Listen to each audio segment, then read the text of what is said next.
महाभारत की कथा भारतीय साहित्य की सबसे महत्वपूर्ण और प्रभावशाली कहानियों में से एक है।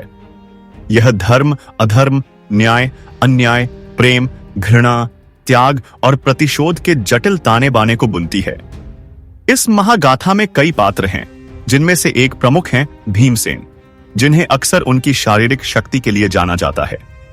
लेकिन भीम की कहानी सिर्फ उनकी शक्ति तक सीमित नहीं है।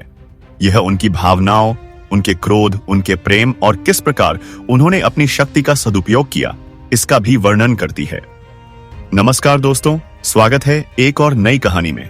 चैनल को सब्सक्राइब कर बेल आइकन जरूर प्रेस कर लें ताकि आपको अच्छी कहानियों का नोटिफिकेशन मिलता रहे। आज हम एक ऐसी कहानी की बात करेंगे जो महाभारत में वज्र के समान भीम, कुंती के दूसरे पुत्र और पांडवों में सबसे शक्तिशाली थे। उनका जन्म वायुदेव के आशीर्वाद से हुआ था, जिसने उन्हें असाधारण बल प्रदान किया था। बचपन से ही उनकी शक्ति के कई किस्से प्रचलित थे। वे खेलते खेलते पेड़ों को उखाड़ देते, बड़े बड़े पत्थरों को आसानी से उठा लेते और अपने चचेरे भाई दुर्योधन के भाइयों को अपनी ताकत से परेशान करते थे। दुर्योधन को भीम की बढ़ती शक्ति से ईर्ष्या होने लगी थी और उसने कई बार भीम को मारने का प्रयास भी किया। एक बार उसने भीम को विष देकर गंगा में फेंक दिया, लेकिन नागों के राजा वासुकी ने भीम को बचा लिया और उन्हें हजारों हाथियों का बल प्रदान करने वाला रस पिलाया। इस घटना ने भीम की शक्ति को और बढ़ा दिया और उन्हें वज्र के समान दृढ़ बना दिया। लाक्षागृह की घटना पांडवों के जीवन में एक महत्वपूर्ण मोड़ थी। दुर्योधन ने पांडवों को जीवित जलाने की योजना बनाई थी। विदुर की चेतावनी पर पांडवों ने लाक्षागृह से विकस से निकलने का गुप्त मार्ग बना लिया था। जब लाक्षागृह में आग लगी तो भीम ने अपनी असाधारण शक्ति का प्रदर्शन किया। उन्होंने अपनी माता कुंती और चारों भाइयों को अपनी पीठ पर लादकर आग से बाहर निकाला और मीलों तक दौड़ते हुए सुरक्षित स्थान पर ले गए। यह घटना भीम की न केवल शारीरिक शक्ति को दर्शाती है, बल्कि परिवार के प्रति उनके असीम प्रेम और रक्षा के संकल्प को भी उजागर करती है। इस समय उनकी शक्ति का उपयोग सिर्फ अपनी नहीं, बल्कि अपने पूरे परिवार के जीवन को बचाने के लिए हुआ था। वनवास के दौरान पांडव हिडिंब नामक राक्षस के चंगुल में फंस गए। हिडिंब अपनी बहन हिडिंबी के साथ मिलकर पांडवों पर हमला करना चाहता था। भीम ने हिडिंब को एक भयंकर युद्ध में मार गिराया। इस घटना के बाद हिडिंबी, जो भीम से प्रेम करने लगी थी, ने उनसे विवाह का प्रस्ताव रखा। युधिष्ठिर की अनुमति से भीम ने हिडिंबी से विवाह किया और उन्हें एक पुत्र घटोत्कच प्राप्त हुआ। घटोत्कच एक शक्तिशाली राक्षस योद्धा था, जिसने बाद में कुरुक्षेत्र युद्ध में पांडवों की ओर से महत्वपूर्ण भूमिका निभाई। इस प्रसंग में भीम का क्रोध राक्षसों के प्रति था, लेकिन उनका प्रेम हिडिंबी के लिए था। उन्होंने अपनी शक्ति का उपयोग न्याय स्थापित करने और अंततः एक परिवार बनाने के लिए किया। महाभारत की सबसे दुखद और अपमानजनक घटनाओं में से एक थी द्रौपदी का चीरहरण। भरी सभा में कौरवों ने द्रौपदी का अपमान किया और दुर्योधन ने भीमसेन को अपनी जांघ पर बैठने के लिए आमंत्रित किया। इस घटना ने भीम के हृदय में प्रतिशोध की आग जला दी। उन्होंने भरी सभा में शपथ ली कि वे दुर्योधन की जांघ को तोड़ेंगे और दुशासन की छाती फाड़कर उसका रक्त पान करेंगे। यह शपथ भीम की भावनाओं की तीव्रता और अन्याय के प्रति उनके गहरे क्रोध को दर्शाती है। उनकी शक्ति का यह पहलू प्रतिशोध से प्रेरित था, लेकिन यह प्रतिशोध धर्म और न्याय की स्थापना के लिए था। यह सिर्फ व्यक्तिगत अपमान का बदला नहीं था, बल्कि स्त्री के सम्मान और धर्म की रक्षा के लिए था। अपने अज्ञातवास के दौरान पांडव मत्स्य देश के राजा विराट के यहां भेष बदलकर रह रहे थे। वहां द्रौपदी सैरंध्री के रूप में राजा विराट के साले कीचक की बुरी नजर का शिकार हुई। कीचक ने द्रौपदी का अपमान किया और उन पर बल प्रयोग करने का प्रयास किया। द्रौपदी ने भीम से मदद मांगी। भीम ने कीचक को रात में मिलने के बहाने बुलाया और उसे इतनी बुरी तरह मारा कि उसका शरीर एक मांस के लोथड़े में बदल गया। यह घटना भीम की शक्ति का एक असाधारण उदाहरण थी, जिसे उन्होंने धर्म और द्रौपदी के सम्मान की रक्षा के लिए इस्तेमाल किया।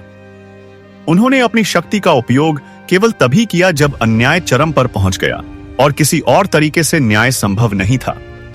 कुरुक्षेत्र का युद्ध महाभारत का सबसे महत्वपूर्ण और निर्णायक हिस्सा था।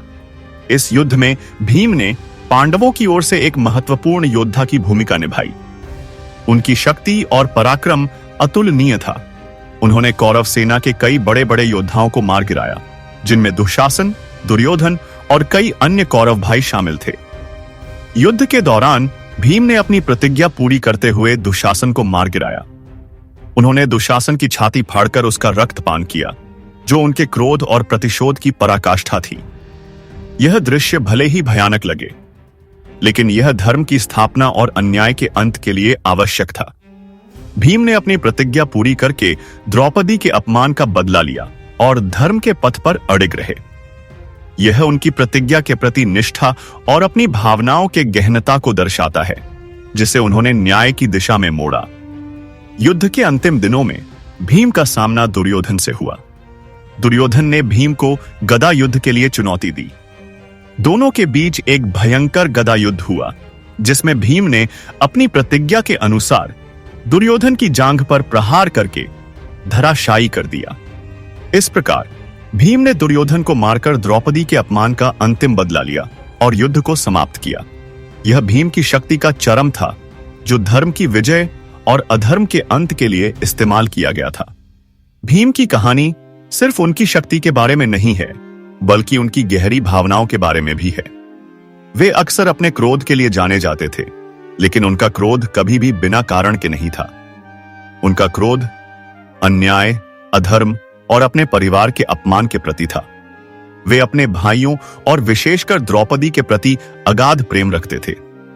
उनकी करुणा भी उतनी ही गहरी थी जितनी उनकी शक्ति।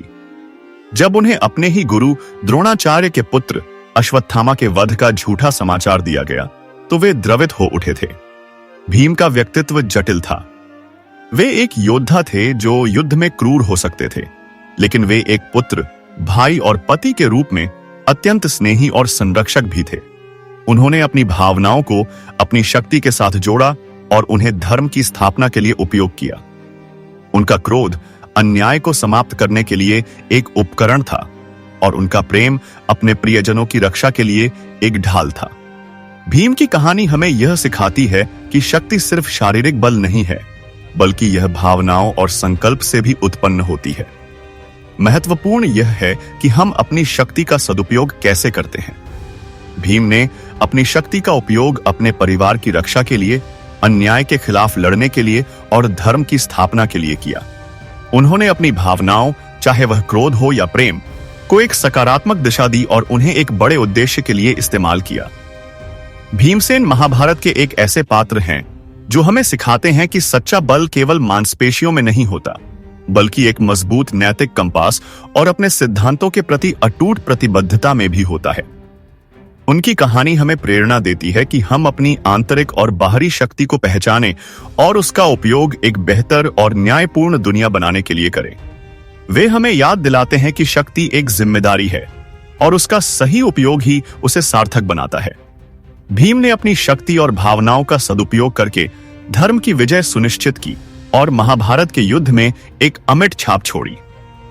दोस्तों, कहानी अच्छी लगी हो तो प्लीज इसे लाइक, कमेंट और सब्सक्राइब करना ना भूले, जिससे मुझे एक मोटिवेट मिले और अच्छी कहानी बनाने के लिए। धन्यवाद।